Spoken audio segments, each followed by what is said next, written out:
Seigneur Jésus, oui, tu es merveilleux. On te prie ce matin de nous révéler le Père, de te montrer dans ta splendeur et dans ta gloire.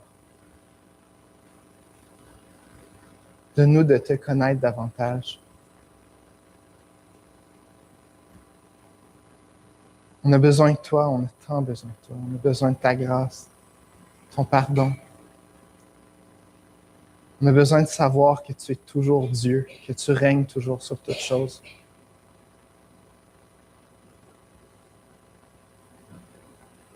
Seigneur, magnifie ton nom ce matin, on t'en prie. Amen. Bon matin, frères et sœurs. Comme j'avais enseigné il y a quelques mois, le Fils est l'image du Dieu invisible. Il est le premier-né de la création. Puis en ça, on sait qu'il vient pour nous révéler le Père. Ce matin, on va parler de la prière du Notre Père. Et on va voir comment Jésus, au travers de tout son ministère, mais au travers de cet enseignement-là, il nous révèle le Père. Comment est-ce que, au travers de la prière du Notre Père, on peut connaître l'Éternel, notre Père, encore mieux. Fait que je vous inviterai à tourner dans Matthieu, au chapitre 6. On va lire les versets 5 à 13. Alors, Matthieu, chapitre 6, les versets 5 à 13.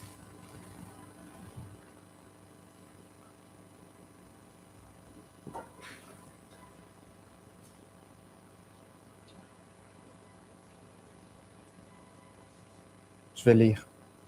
Lorsque vous priez, ne soyez pas comme les hypocrites qui aiment à prier debout dans les synagogues et au coin des rues pour être vus des hommes. Je vous le dis, en vérité, ils ont leur récompense. Mais quand tu pries, entre dans ta chambre, ferme ta porte et prie ton Père qui est là dans le lieu secret. Et ton Père qui voit dans le secret te le rendra. En priant, ne multipliez pas de vaines paroles comme les païens qui s'imaginent qu'à force de paroles, ils seront exaucés. Ne leur ressemblez pas, car votre Père sait de quoi vous avez besoin avant que vous le lui demandiez. Voici donc comment vous devez prier. Notre Père qui es aux cieux, que ton nom soit sanctifié, que ton règne vienne, que ta volonté soit faite sur la terre comme au ciel. Donne-nous aujourd'hui notre pain quotidien. Pardonne-nous nos offenses comme nous aussi nous pardonnons à ceux qui nous ont offensés. Ne nous induis pas en tentation, mais délivre-nous du malin. Car c'est à toi qu'appartiennent dans tous les siècles le règne, la puissance et la gloire. Amen. Ce matin, on va voir comment notre connaissance du Père affecte la relation qu'on peut avoir avec lui. Comment ça a un impact direct sur les prières qu'on lui fait. On va voir 2 points. Le premier, c'est l'enfant qui s'approche de son Père. Et le deuxième, l'enfant qui connaît son Père. Le titre de la prédication, c'est l'enfant qui connaît son Père. Alors, excusez-moi, le deuxième point, le titre, c'est l'enfant qui parle à son Père. Je me suis trompé de ligne. Alors, premier point, l'enfant qui s'approche de son Père. Et deuxième point, l'enfant qui parle à son Père. Alors, on va commencer tout de suite avec le premier point. Dans la première partie, les versets 5 à 8, Jésus nous met en garde contre une mauvaise approche de Dieu, contre un mauvais cadre de prière. Puis, il nous révèle c'est de quelle manière qu'on devrait s'approcher de Dieu. Et j'aimerais juste les relire pour qu'on puisse les avoir dans la tête, les versets 5 à 8. Lorsque vous priez, ne soyez pas comme les hypocrites qui aiment à prier debout dans les synagogues et au coin des rues pour être vus des hommes. Je vous le dis, en vérité, ils ont leur récompense. Mais quand tu pries, entre dans ta chambre, ferme ta porte et prie ton Père qui est là dans le lieu secret. Et ton Père qui voit dans le secret te le rendra. En priant, ne multipliez pas des vaines paroles comme les païens qui s'imaginent qu'à force de paroles, ils seront exaucés. Ne leur ressemblez pas, car votre Père sait de quoi vous avez besoin avant que vous le lui demandiez. Je ne sais pas si c'est quelque chose qui vous frappe quand vous lisez ce passage-là, mais une chose qui me touche à chaque fois, c'est de voir comment notre Père désire avoir une relation avec nous. Il désire qu'on vienne à lui dans un lieu secret, qu'on soit tout seul avec lui, qu'on soit loin de toutes les distractions, qu'on soit loin des choses qui peuvent nous enorgueillir, comme des fois prier devant les gens. On peut se dire, ah, les gens vont entendre notre prière, ils vont se dire, ah, on est bon, on est proche de Dieu. Mais Dieu, il veut nous amener à une place pour être seul avec lui, pour lui parler, pour le connaître. Puis il le fait pour faire bâtir cette relation-là qu'on a avec lui, pour qu'on puisse apprendre à savoir qui il est, pour qu'on sache qu'on est dépendant de lui, pour qu'on sache combien il nous aime, combien il veut nous parler lui-même. C'est pas une relation unidirectionnelle, la prière, c'est bidirectionnel. Puis Jésus ajoute, il ne nous demande pas juste de venir dans le lieu secret pour qu'on lui dise qu'on a besoin.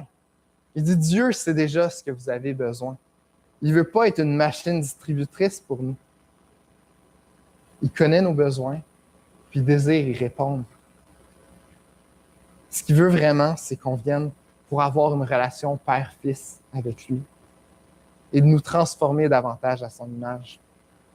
Comme un père désire passer du temps avec ses enfants pour que ses enfants le connaissent plus, pour leur enseigner la vie, pour qu'il y ait une influence sur eux, notre Père veut nous amener à passer plus de temps avec lui. Je ne sais pas si vous l'avez déjà vécu, mais Dieu nous transforme dans les temps de prière. Il nous permet, quand on prie selon sa volonté, que sa volonté devienne la nôtre, qu'on aime les choses qu'il aime, qu'on prenne en horreur les choses qu'il a en horreur. Puis Dieu peut tellement nous enseigner au travers des temps de prière. Des fois, il peut nous montrer certaines stupidités de nos prières, notre innocence, notre insouciance, notre inconscience de sa grandeur.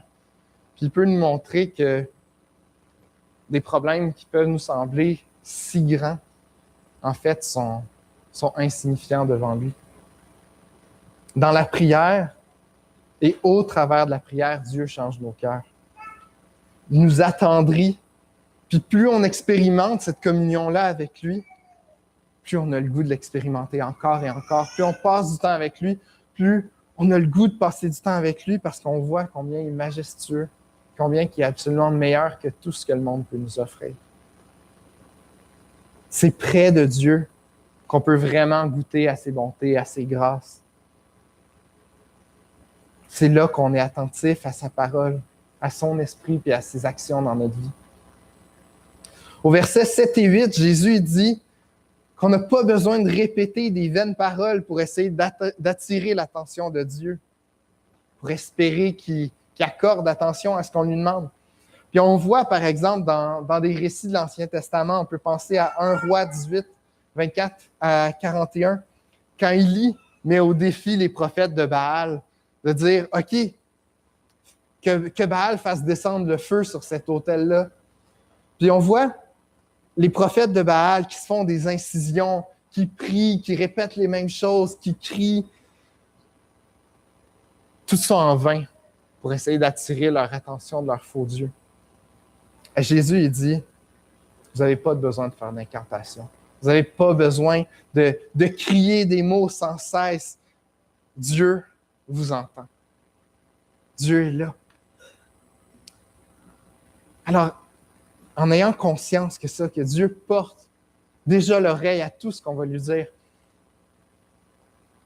prenons conscience des mots qu'on lui dit dès le moment qu'on ouvre la bouche. Prenons conscience qu'on s'adresse déjà à notre Père, qu'on s'adresse déjà au Dieu de l'univers, à celui qui a tout créé, au Dieu infini et immuable. Dieu, au verset 8, Jésus continue en disant que notre Père connaît nos besoins avant même qu'on les demande. C'est incroyable de penser qu'on n'a pas de besoin de soudoyer notre Père.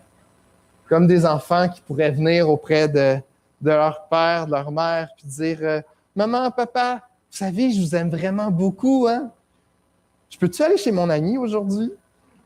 Puis après ça, il dit Je vais faire ma chambre demain, puis tout le reste de la semaine. Mais on n'a pas besoin de faire ça avec notre Père. Il connaît nos besoins. Il veut qu'on vienne à lui simplement tel qu'on est, qu'on puisse épandre notre cœur devant lui, qu'on puisse lui dire les choses qui nous troublent. On n'a pas besoin de venir devant lui avec des formules toutes écrites, de réciter des chapelets, de réciter justement la prière du Notre Père encore et encore. On n'a pas besoin de faire ça pour capter son attention. Notre Seigneur pense à nous. Comme il est écrit dans le psaume 40 au verset 18, « Moi, je suis pauvre et indigent, mais le Seigneur pense à moi.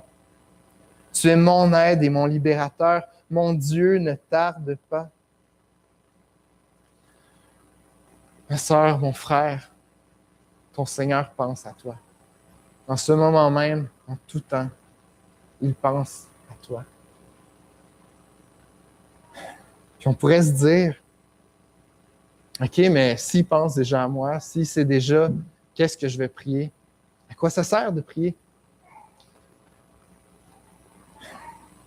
J'aimerais ça te partager un exemple qui n'est pas exact, parce que Dieu est Dieu et l'homme est homme, mais Dieu, quand il se révèle à nous en tant que Père, il le fait, on pourrait dire, d'une manière anthropomorphique, c'est-à-dire, il se rabaisse à notre niveau et il nous parle d'une manière qu'on peut comprendre. Donc, en nous parlant et disant « Je suis Père pour toi », on peut regarder à l'exemple de ce qu'est un père pour son enfant. Savoir que Dieu veut agir envers nous comme un père veut agir envers son enfant. C'est comme exemple, si je vois ma fille qui est en train de jouer, en train de faire un jeu, puis là, elle veut ouvrir quelque chose, elle a besoin d'aide. Souvent, elle va commencer à chigner, elle va faire comme j'arrive pas. Puis je vais attendre un peu, puis elle va finir par se tourner vers moi, puis elle va dire Papa, j'ai besoin d'aide.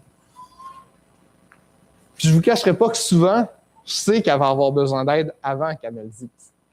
Il y a plein de signes qui vont le montrer, mais je ne vais pas toujours en avant pour lui demander as-tu besoin d'aide? Ou je vais la laisser travailler, je vais attendre qu'elle se tourne vers moi.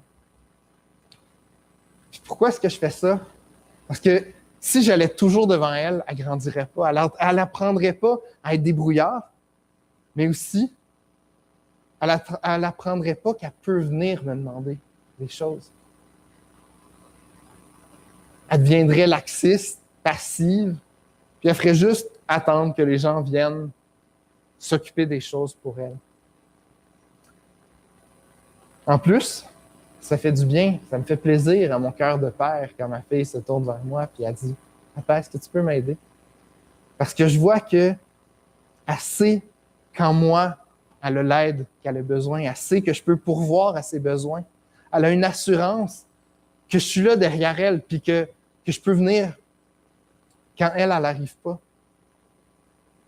Puis Dieu, lui en tant que Père, il veut aussi qu'on grandisse. Il veut qu'on grandisse en lui. Il veut qu'on sache qu'il est toujours là quand on se tourne pour lui demander pour de l'aide. Il veut qu'on découvre comment il est le Dieu Tout-Puissant. Il est merveilleux.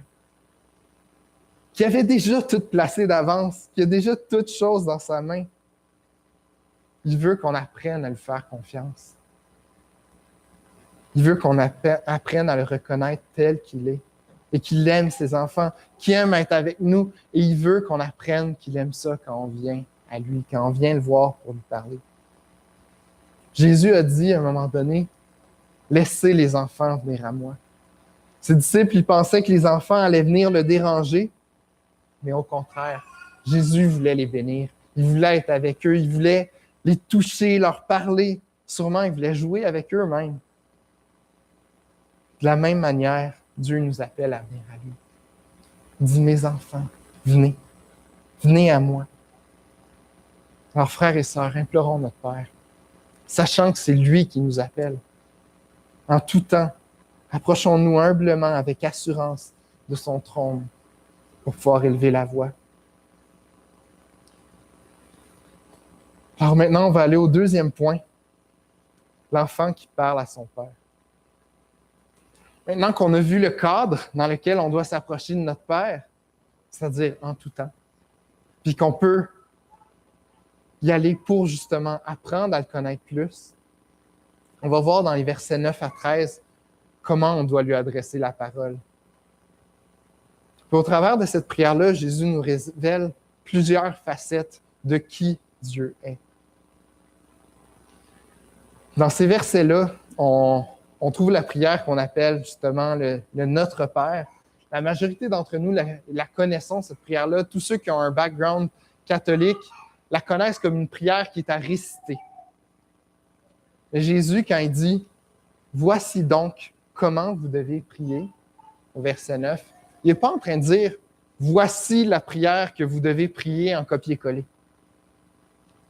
Il dit « Voici la forme de prière. Voici comment vous devez prier. » C'est une forme qui est en train de nous enseigner et qu'on peut regarder, qu'on peut décortiquer pour comprendre qu'est-ce qui se trouve dans cette forme-là, comment Jésus nous enseigne à prier.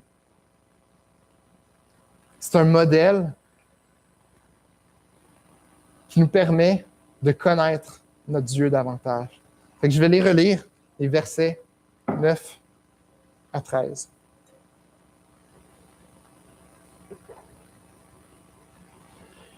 Voici donc comment vous devez prier. Notre Père qui es aux cieux, que ton nom soit sanctifié, que ton règne vienne, que ta volonté soit faite sur la terre comme au ciel. Donne-nous aujourd'hui notre pain quotidien. Pardonne-nous nos offenses, comme nous aussi nous pardonnons à ceux qui nous ont offensés. Ne nous induis pas en tentation, mais délivre-nous du malin. Car c'est à toi qu'appartiennent, dans tous les siècles, le règne, la puissance et la gloire. Amen. Cet automne, à l'école du dimanche, j'enseignais la question 38 du petit catéchisme de la Cité. La question, c'était « Qu'est-ce que la prière? » As-tu un des enfants en arrière qui s'en souviennent par hasard? Silence. Non. Alors, qu'est-ce que la prière? La prière, c'est d'ouvrir notre cœur à Dieu. Et la partie pour adultes ajoute, c'est d'ouvrir son cœur à Dieu dans la louange, la requête, la confession des péchés, la reconnaissance ou l'action de grâce. Ce sont toutes des formes de prière qu'on peut retrouver, qu'on peut faire dans notre vie, qu'on doit faire dans notre vie. Et c'est toutes des formes qu'on retrouve aussi dans le Notre Père. Quand on dit au début, « Notre Père qui es aux cieux, que ton nom soit sanctifié, que ton règne vienne, que ta volonté soit faite sur la terre comme au ciel », on voit une forme de louange. Quand on dit « Donne-nous aujourd'hui notre pain quotidien », on voit une requête. Au verset 12, « Pardonne-nous nos offenses, comme nous aussi nous pardonnons ceux qui nous ont offensés », on voit une confession. Au verset 13, « Ne nous induis pas en tentation, mais délivre-nous du malin ». C'est encore une requête. Puis, à la fin du verset 13, « Car c'est à toi qu'appartiennent dans tous les siècles le règne, la puissance et la gloire. » C'est un mélange de reconnaissance et de louange, parce qu'on reconnaît que Dieu est capable d'accomplir tout ce qu'on vient de prier et on le loue pour ce qu'il accomplit. Ainsi, ce modèle de prière-là que Jésus vient nous présenter, vient nous présenter le Père dans sa personne. C'est seulement possible de le prier quand on le connaît. C'est pour ça qu'on doit étudier pour le connaître. tel qu'il se présente au travers de l'Évangile. Dans cette prière-là, Jésus nous enseigne à nous confier en Dieu comme notre propre Père. En plus, il nous montre la suprématie de Dieu. Il nous montre une simplicité d'approche qu'on peut avoir avec lui, en même temps d'avoir une révérence, en même temps de montrer comment on est dépendant envers lui.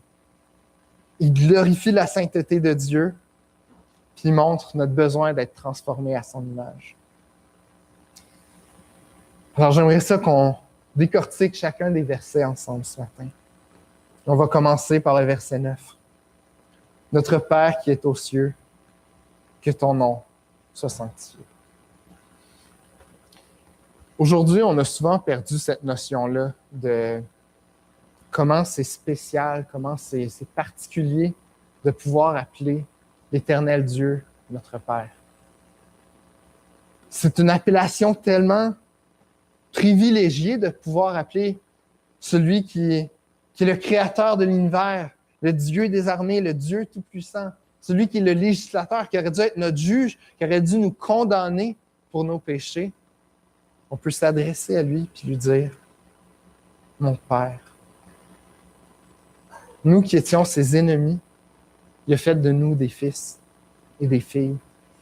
Il est devenu notre bienfaiteur, il est devenu celui qui veille sur nous, celui qui nous aime le plus tendrement. C'est pour ça qu'on peut l'appeler notre Père. On doit garder en tête qu'il n'est pas comme nos pères terrestres. Nos pères terrestres sont pécheurs, sont imparfaits, ils sont égoïstes, sont limités. Puis en tant qu'enfant, quand on grandit, on devient leur vis-à-vis. Mais notre Père, qui est aux cieux, on ne deviendra jamais son vis-à-vis. Lui, il n'est pas limité. Lui, il a autorité sur toute chose. Il est plus grand que tout. C'est pour ça qu'on doit s'adresser avec lui avec révérence.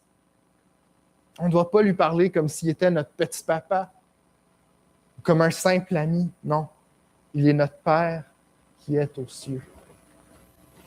Il est notre roi, il est notre maître, il est celui devant qui on doit s'agenouiller, devant qui on doit s'incliner en toutes choses dans nos vies. Il est celui qui est dans les cieux. Et quand on dit que ton nom soit sanctifié, qu'est-ce que ça veut dire? La sanctification, c'est de mettre quelque chose à part pour un but précis. Donc, on prie que Dieu soit glorifié, que sa gloire soit manifestée aux yeux de tous. Au final, on prie que son nom soit sanctifié. Ça veut dire aussi que son nom soit mis à part et glorifié dans notre propre cœur, dans notre propre vie et dans le monde entier. Donc, c'est comme si on priait, on dit, on veut voir ton royaume s'avancer. On veut te voir changer notre cœur pour que nos actions, que nos paroles, nos désirs, notre caractère t'honorent en toutes choses. Puis que cette transformation-là nous amène à être zélés pour ta mission, qu'à notre tour, on fasse des disciples, pour que ces disciples-là t'honorent, que ton Église grandisse, que ton royaume soit manifesté et que ta gloire soit visible aux yeux de tous. C'est ça qu'on prie quand on dit que ton nom soit sanctifié. On veut voir le règne de Dieu être établi. C'est pour ça que la prière continue en disant que ton règne vienne, que ta volonté soit faite sur la terre comme au ciel. C'est une manière concrète de demander que le nom de Dieu soit sanctifié. On veut que sa justice soit faite. Dieu ne peut pas être en présence des pécheurs. Donc, pour qu'il soit glorifié aux yeux de tous, les coupables doivent être punis et les justes doivent être récompensés. C'est là que ça nous montre la grandeur du sacrifice de Jésus pour nous. Parce qu'il vient pour être puni à notre place, pour que Dieu soit sanctifié, pour que son règne puisse venir sur la terre comme au ciel, pour qu'il y ait un peuple sur la terre sur qui régner. Les versets 9 et 10 sont en plus d'être une forme de requête, ils sont des louanges envers Dieu, parce qu'on reconnaît qu'il est aux cieux. On reconnaît qu'il règne parfaitement aux cieux, que sa volonté s'accomplit. On le connaît comme notre Père qui est aux cieux, au-dessus de toutes choses, puis on s'approche de lui dans le désir de le voir être magnifié. Il nous a sanctifiés avec lui et il nous amène avec lui dans sa sainteté. Et à la fin, il va se glorifier de deux manières. En disant, regardez comment j'étais bon. J'ai sanctifié un peuple. Regardez comment je suis bon. J'ai puni ceux qui étaient coupables. Ma justice a été accomplie en toutes choses. J'ai répandu ma grâce et ma miséricorde sur un peuple innombrable. Et mon règne est visible aux yeux de tous. Dieu va vraiment être magnifié aux yeux de tous. Au verset 11, quand on continue, « Donne-nous aujourd'hui notre pain quotidien. » Au travers de cette requête-là que Jésus nous enseigne, on voit qu'on peut lui faire confiance. On voit qu'il peut nous donner notre pain et qu'il veut nous le donner. Il veut pourvoir à nos besoins, comme Jésus enseignait. Matthieu 6, 25. « C'est pourquoi je vous dis, ne vous inquiétez pas pour votre vie, de ce que vous mangerez, ni de votre corps, de quoi vous serez vêtus. » Dieu prend soin de ses enfants. Il veille sur chacun d'entre nous. Matthieu 6, versets 32-34, il continue et dit « Car toutes ces choses, ce sont les païens qui les recherchent. » En parlant de toutes les choses qu'on a besoin pour nos besoins vitaux. Il dit « Votre Père céleste sait de quoi vous avez besoin. Cherchez premièrement le royaume et la justice de Dieu, et toutes ces choses vous seront données par-dessus. Ne vous inquiétez donc pas du lendemain, car le lendemain aura soin de lui-même. À chaque jour suffit sa peine. » Jésus nous enseigne que notre Père, lui qu'on vient en s'approchant pour prier, il connaît nos besoins physiques. Il veut leur répondre. Il sait de quoi on est fait.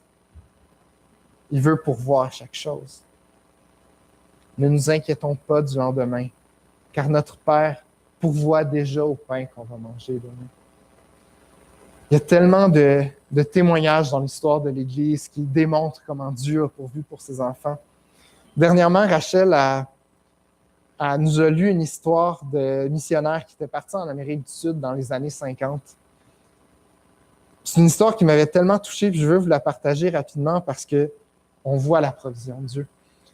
Un couple de missionnaires, un jeune couple était parti en Guyane française pour annoncer la parole au peuple autochtone qui était là-bas. Il venait d'avoir un enfant et il n'y avait pas de vaches là-bas. C'était dans les débuts, ils étaient dans un milieu forestier, il n'y avait rien autour d'eux. La seule manière qui était approvisionner, c'était au travers d'un bateau qui venait une fois par mois. Et eux venaient d'avoir un enfant, elle ne pouvait plus allaiter, et qu'à chaque mois, il y avait dans les colis du bateau du lait. Et à chaque mois, il allait chercher le lait pour le bébé. Et un certain mois, le bébé avait juste quelques mois, il n'y avait pas de lait dans le bateau. Et là, la mère a ouvert sa dernière canne de lait. Elle a rempli le biberon à son bébé, puis elle a dit « Mon bébé, c'est ton dernier biberon, j'ai plus rien pour te nourrir. » Puis, assis avec son mari, ils ont prié, puis ils ont dit « Seigneur, tu dis que tu pourvois pour toutes choses. On veut s'attendre à toi. » Et quelques heures plus tard, il y a quelqu'un qui est venu cogner à leur porte. Et quand ils ont ouvert, c'était un jeune autochtone qui dit « Il y avait un colis pour vous dans la cale du bateau qu'on vient de trouver. » Qu'elle a ouvert le colis, puis il y avait plein de cannes de lait dedans, avec une lettre. Quand ils ont lu la lettre, c'était une dame d'une île, une dame qu'ils ne connaissaient pas. C'était à peu près un mois plus tôt, il y avait eu une présentation sur la mission, ce qu'ils faisaient là-bas. Et elle avait été touchée par leur ministère, puis s'est dit, il faut que je leur envoie quelque chose, mais je ne sais pas quoi. Puis le soir, en se couchant, elle n'arrivait pas à dormir. Elle n'arrivait pas à dormir. Et à un moment donné, ce qui lui est venu en tête, c'est « Hey, ils ont un bébé, je peux leur donner du lait. » Et elle a pris ce qu'elle avait comme réserve, elle leur a mis dans un paquet elle leur a envoyé 1 mois plus tôt. Le lait est arrivé et c'était exactement le nombre de cannes qu'il avait besoin jusqu'au prochain arrivage du prochain bateau. Cet enfant-là a pu survivre et grandir là-bas. Et ils ont pu continuer leur œuvre missionnaire. C'est juste incroyable de voir comment Dieu pourvoit, même au travers de personnes qu'on ne connaît pas, au travers de... Dieu est capable de tout. Il y a le témoignage de George Mueller. On a le livre ici, si jamais vous voulez l'emprunter. On voit Dieu qui pourvoit à chaque instant pour ses enfants. C'est pour ça qu'on doit marcher, avancer, en s'attendant que Dieu va pourvoir à nos besoins. Dans l'Ancien Testament, on voit les Israélites qui étaient dans le désert. Ils n'avaient absolument rien à manger, mais Dieu leur a envoyé la manne pour les nourrir à chaque jour. Ils recevaient exactement la quantité qu'ils avaient besoin, ni plus ni moins. C'est pour ça que aujourd'hui, maintenant que Dieu nous a envoyé son pain du ciel, le Christ, à chaque jour, on doit venir en prière sur nos genoux et dire « Seigneur, j'ai besoin de toi. J'ai besoin de toi pour vivre aujourd'hui. J'ai besoin de ta nourriture. » Et sachant que c'est lui qui nous demande de prier ainsi, on sait qu'on prie selon sa volonté, qu'il nous entend et qu'il va nous répondre. Dieu veut bâtir cette relation avec nous, une relation de dépendance. On est complètement dépendant de lui. Lui est complètement indépendant de nous, mais par amour, il nous rend dépendants de lui dans chaque chose. C'est en connaissant Dieu tel qu'il est qu'on peut s'approcher de lui en paix, sachant qu'il désire pourvoir pour nos besoins, prendre soin de nous au travers de nos faiblesses. En continuant au verset 12, qui est écrit « Pardonne-nous nos offenses, comme nous aussi nous pardonnons à ceux qui nous ont offensés. » Cette confession-là nous rappelle notre besoin quotidien d'avoir le pardon de Dieu. Il n'y a pas une journée qu'on peut s'approcher de Dieu et dire « Aujourd'hui, ça a bien été, je n'ai pas péché contre toi. » Il n'y a pas une journée qu'on peut s'enorgueillir devant Dieu. On a constamment besoin de son pardon, qu'il nous accorde librement en Jésus-Christ.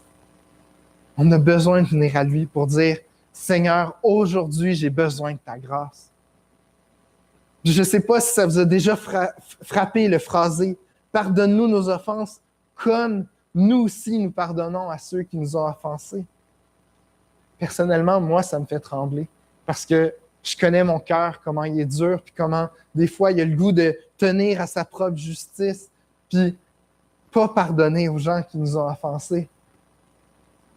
Versets 14 et 15 du même chapitre, il continue, il dit « Si vous pardonnez aux hommes leurs offenses, votre Père céleste vous pardonnera aussi. Mais si vous ne pardonnez pas aux hommes, votre Père ne vous pardonnera pas non plus vos offenses. »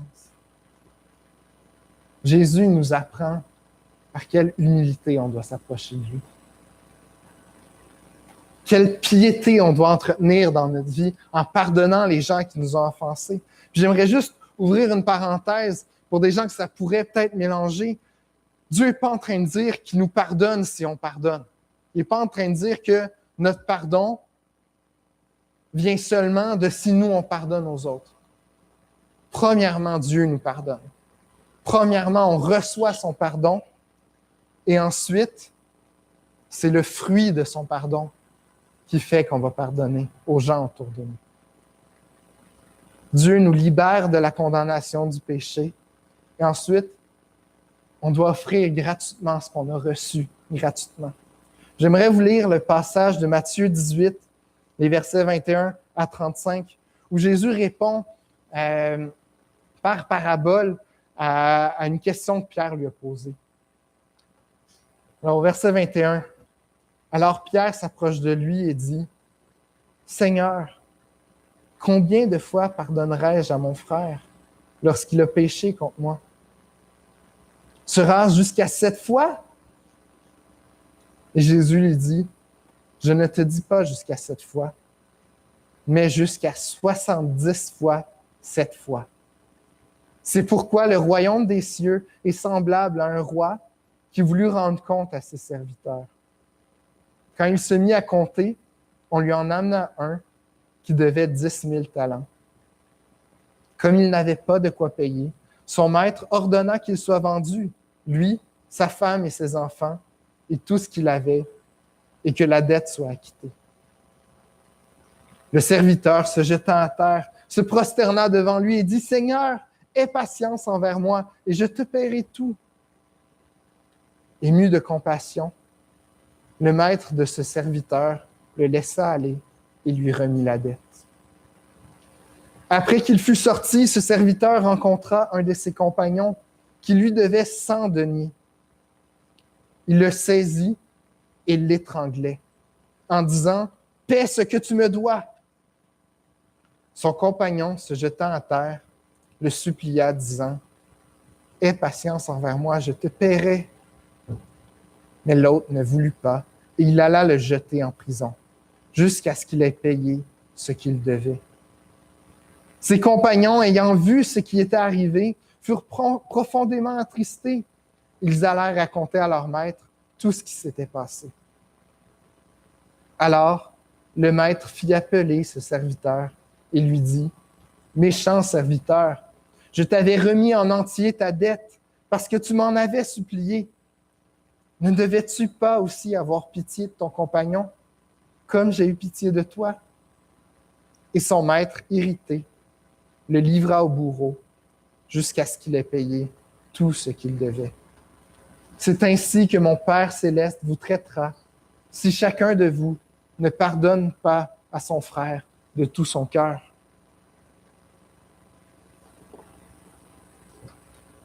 Frères et sœurs, devant la grandeur de la dette que Dieu nous a pardonnée à tous les jours, il n'y a absolument rien qui peut équivaloir à ça, qui peut être fait contre nous.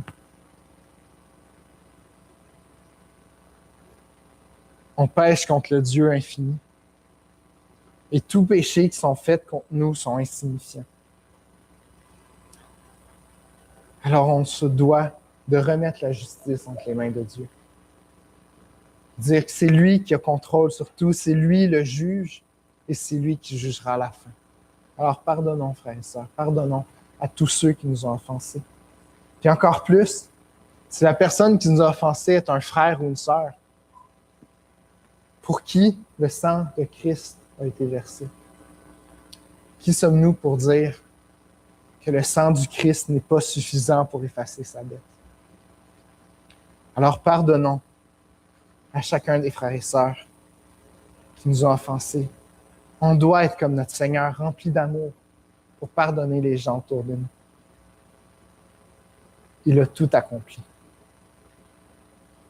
Puis qu'est-ce que ça nous apprend sur notre Père, duquel on s'approche en prière? Ça nous apprend que notre Père veut vraiment nous accorder son pardon.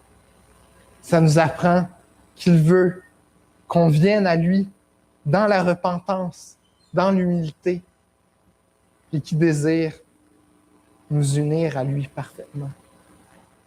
Ça nous apprend qu'il a compassion de nous. Quand le péché est en train de nous envelopper, quand on est pris dans ses chaînes, notre Dieu a compassion de nous, il veut nous délivrer. Alors accourons, frères et sœurs, dans la prière devant notre Père, sachant qu'il veut nous pardonner et nous rendre purs. Ce qui nous amène au verset 13. Ne nous induis pas en tentation, mais délivre-nous du malin. On sait que les tentations ne viennent pas de Dieu, comme qui est écrit dans Jacques 1, 13 à 15. Que personne, lorsqu'il est tenté, ne dise « C'est Dieu qui me tente », car Dieu ne peut être tenté par le mal et il ne tente lui-même personne. Mais chacun est tenté quand il est attiré et amorcé par sa propre convoitise. Puis, la convoitise, lorsqu'elle a conçu, enfante le péché, et le péché étant consommé, produit la mort. Ce n'est pas Dieu qui tente, c'est l'ennemi. Mais Dieu nous éprouve. Comme qu'on éprouve l'or pour le rendre pur, Dieu éprouve notre foi pour nous purifier.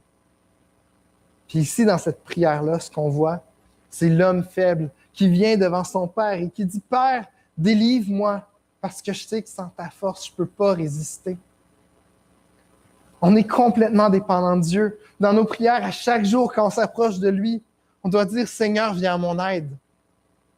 Viens à mon secours. Délivre-moi de ces tentations.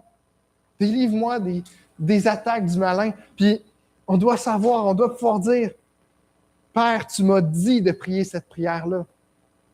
Donc je sais, si toi tu me dis de la prier, je peux avoir confiance que tu peux me délivrer. » Au travers de cette prière-là, on a confiance que Dieu est puissant pour nous délivrer. Jésus a vaincu l'ennemi, une fois pour toutes. Puis maintenant, on est en attente de voir sa victoire être exposée aux yeux de tous. Celui en qui on se confie a la victoire. Il peut nous délivrer, il nous garantit la victoire en lui.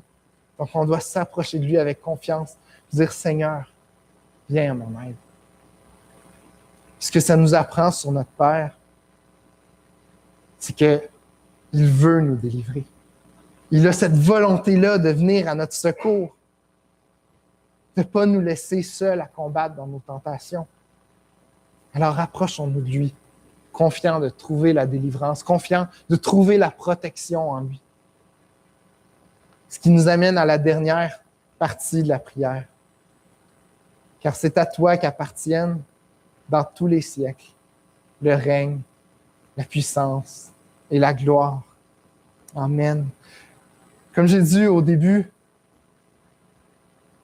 cette dernière partie-là, c'est un mélange de reconnaissance et de louange. Parce qu'en finissant la prière, c'est comme si l'enfant disait, « Je crois que tu peux me délivrer du mal et des tentations, car c'est à toi qu'appartiennent dans tous les siècles le règne, la puissance et la gloire. Je crois que tu peux me pardonner de tous mes péchés que j'ai commis aujourd'hui, car c'est à toi qu'appartiennent le règne, la puissance et la gloire. Je crois que tu peux me donner mon pain aujourd'hui, car c'est à toi qu'appartiennent le règne, la puissance et la gloire. Que ton nom soit sanctifié, que ton règne vienne, que ta volonté soit accomplie en tout lieu, car c'est à toi qu'appartiennent le règne, la puissance et la gloire. » Quelle grande vérité de connaître que c'est à lui qu'appartiennent toute autorité dans tous les siècles, autant dans le passé, dans le présent, dans le futur. Il a la puissance d'accomplir tout ce qu'il veut. Et on sait qu'il va se glorifier en toutes choses. Il a la victoire. Puis c'est ce que Jésus nous apprend dans cette dernière partie de la prière. On prie en reconnaissance de sa grandeur et en louange de sa personne, avec assurance devant lui.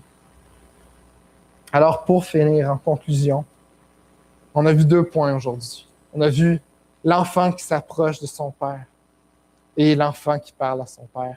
On a vu comment notre Père désire avoir une relation avec nous, une relation intime, comment il veut qu'on grandisse avec lui, qu'on grandisse en confiance. Il veut nous prendre à l'écart pour qu'on ait des temps intimes de qualité avec lui, sans aucune autre motivation que de le connaître, sans aucune autre motivation que de l'écouter. Puis ensuite, on a vu comment Jésus nous permet de connaître notre Père. Il est notre Père. Il nous aime tendrement, affectueusement. Il nous appelle à vivre maintenant en réponse à cet amour-là qui déverse sur nous. Notre Père, il est dans les cieux. Il est inégalé. Il n'y a rien au monde qui peut rivaliser avec lui. Il est dans une catégorie complètement à part de tout ce qui existe. Puis il nous appelle à nous modeler à son image. Notre Père, il prend soin de nos besoins. Il est attentif à nous. Il nous fait miséricorde. Il est prêt à chaque jour à étendre sa main de grâce pour nous relever quand on tombe. Il veut nous accorder son pardon. Il est puissant et il est capable de nous délivrer de la tentation. Il règne éternellement. Il fera toujours concorder toutes choses à sa gloire. C'est donc encore de multiples manières que Jésus nous montre notre Père. Lui, l'intermédiaire entre nous et l'Éternel. Il nous permet de le connaître. Approchons-nous donc de lui avec assurance. Laissons rien nous séparer de lui. Puis si, frères et sœurs, vous avez péché, si vous êtes détournés de lui, sachez qu'il est là, qu'il vous attend dans le lieu secret. Il veut que vous le connaissiez davantage, toujours plus. Et attendez-vous à lui, parce que c'est à lui qu'appartiennent pour tous les siècles le règne, la puissance et la gloire. Prions. Père éternel, oui, tu es glorieux. Tu règnes, tu es puissant. Et tu nous appelles par nos noms à venir à ta rencontre. Pardonne-nous, Seigneur, le nombre de fois qu'on néglige de venir à ta rencontre, le nombre de fois qu'on néglige de venir à genoux devant toi pour te confier ce qu'on vit, pour te demander de l'aide, pour te demander de venir à notre secours. Le nombre de fois qu'on essaie de faire les choses par notre propre force. Tu es notre Père, tu veilles sur nous.